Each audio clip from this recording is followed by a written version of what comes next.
அது மாண்புமிகு உள்துறை அமைச்சரும் மாண்புமிகு முதலமைச்சரும் முடிவு எடுக்கணும். இல்லை, அது எனக்கு என்னை பொறுத்தவரை அந்த ரோட் ஷோவுக்கு அனுமதி மறுப்பது சரியான நிகழ்வு என்றே தோன்றுகிறது. ஏன்னா மிகப்பெரிய இழப்பு கரூரில் நடந்திருக்குது. அந்த இழப்பு பிறகு இந்த மாதிரி ஒரு ரோட் ஷோ நம்ம ஊரில் வந்து தமிழகம் போன்று மிகப்பெரிய சாலை அமைப்பெல்லாம் கிடையாது, மிக விரிந்த சாலையெல்லாம் கிடையாது.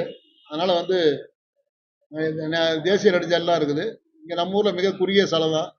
அதனால் அவங்க அனுமதி கேட்ட தூரம் வந்து மக்கள் நடமாட்டம் நெருக்கம் அதிகமாக உள்ள சொல்லுங்க.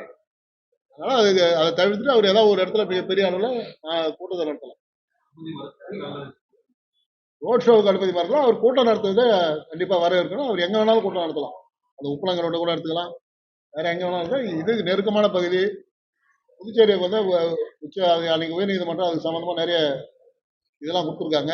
அந்த விதிமுறையோடு நடத்துவதற்கான வாய்ப்பு இந்த இடத்துல கம்மி. அதனால் அதெல்லாம் அந்த ரோட் ஷோவை தவிர்த்தலாம் என்பது என்னுடைய வேண்டுகோளாக வைக்கிறேன். நான்கு நம்முடைய முதலமைச்சருக்கு அந்த வேண்டுகோளை வச்சிருக்கேன்.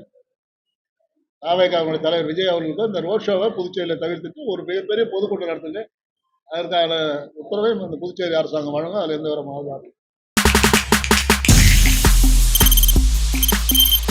தவிர்க்க முடியாத தம்ப்நெயில்ஸ், கலக்கலான கண்டென்ட்ஸ், சினிமாவும் சீரியஸ் பிரச்சனைகளும், பல வருடங்கள் இடைவெளி கலகலப்பும் கைகலப்பும்,